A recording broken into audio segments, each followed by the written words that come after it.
नमस्कार प्रणाम भैया। तो स्वागत बा हम लोग का आज के ब्लॉग में हम तो हम लोग के एगो सिटी दिखावे वाला बानी। अभी हम बानी एगो बिल्डिंग के ऊपर जौन काफी अभी एकर अभी बात करी तो ये 14 से 15 माला बा। आ सामने देख सकत रहो एरिया हमारा पीछे जौन देख सकत रहो चारों तरफ तो हम लोग को बिल्डिंग ही बिल्डिंग देखे के तो हम लोग के लौकत हुई।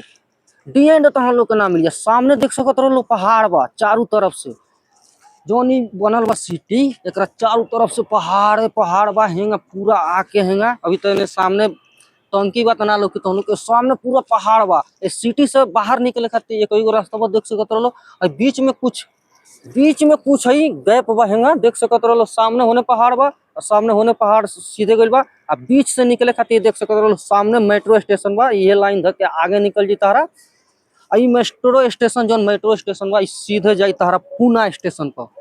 सामने देख सकत एगो मेट्रो स्टेशन बा एकरा जस्ट बाजू में हमरा लगता कि 1.5 किलोमीटर ना 1 किलोमीटर के आसपास में डबल मेट्रो डालल गइल बा। एकरा बाद हेनहू स्टेशन डालल गइल बा जहां से आदमी चढ़ के अभी तो मेट्रो आवती है देख सकत रहो मेट्रो आ चुकल भी एगो एने से अभी 3-4 गो गलिया से हमरा देखे में अभी होने हमरा लगता कौन से आई। अभी एने देख सकत लोग काम चलता है एकरा ऊपर के जौन बावे ई सब जौन तो हम लोग के देखे के मिलत हुई जौन बिल्डिंग के ऊपर सब लागल बा। इनमें भाई साहब लगावल जाए सोलर सोलर सोलर से ही होई के बिजली जौन बा सरकार से के निर्भर ना रही सन। खुद के सोलर लगा के अपन बिजली जौन बा बिजली बिल तो बचबे करी आ साथ में पर्यावरण के भी बहुत बढ़िया। आ सामने देख सकत रहो एने कुछ बारिश न सामने देखो लगावल चालू बा होने सोलर जौन सोलर पैनल होला नु लगावल होने एकदम चालू हो गइल बा। तभी तो भाई साहब काम तो हमारा अभी छुट्टी हो गई बा। अब तो हम सोचनी आके ऊपर चढ़ के तो हम लोग के दिखाई आ काफी बढ़िया नजारा बा। घूमेला में तो नहीं रहेला भाई साहब के मजा वाला का बढ़िया नजारा देखे के मिलता। काफी बढ़िया पहाड़ के देख सकते पहाड़ के ऊपर ले साला घर बनल बा। ठंडा के मौसम बा नु इस कोहरा घेरता ज्यादा कोहरा से कुछ दिखाई नहीं देता ना तो दूर दूर ले दिखाई देला साला हमारा आँख चील के निगाह है। एजा से 2-2 किलोमीटर दूर ले देख लनी पे एजा से पूना सिटी देख लनी ज्यादा दूर नहीं थे।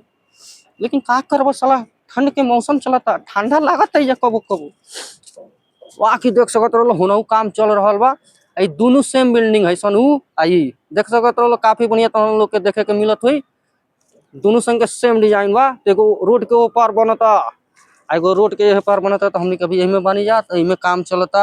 एगो और चीज तो हम लोग को दिखावल रहनी हम पहले के टाइम में का होता बिल्डिंग बनत रहा तो एथी चढ़ावल जाता 1 माला पर 2 माला पर माने जौन सिविल वाला बाड़ा सन एथी ईटा लेकर चढ़िया से थी। अभी के सिस्टम बा एगो मोटर आइल वैसे 10 HP माने कम कितना HP कोई इतना जानकारी लिखे कहीं लटका देता रह कितनो बड़का माल को बांध के बॉटम टिप के सर ऊपर चढ़ाता सब फटाफट काम होता। सामने देख सकत रहो ये जगह जौन सरकार भी फील्ड मुहैया करैले बिया आसपास के लइका सन के आ खेलत तरह सन। फील्ड तो बड़ बा लेकिन लइका इजा कम बड़ा सन लागता कि इजा के लइका ध्यान देला बड़ा सा कमाए में थूक लगाओ तनी पैसा तो हइले नहीं तो बढ़िया बा नजारा। तो ब्लॉग कैसा लागल भाई लोग कमेंट करके बताइए लो। आप वीडियो को लाइक करके चैनल को सब्सक्राइब करो लो। जय हिंद।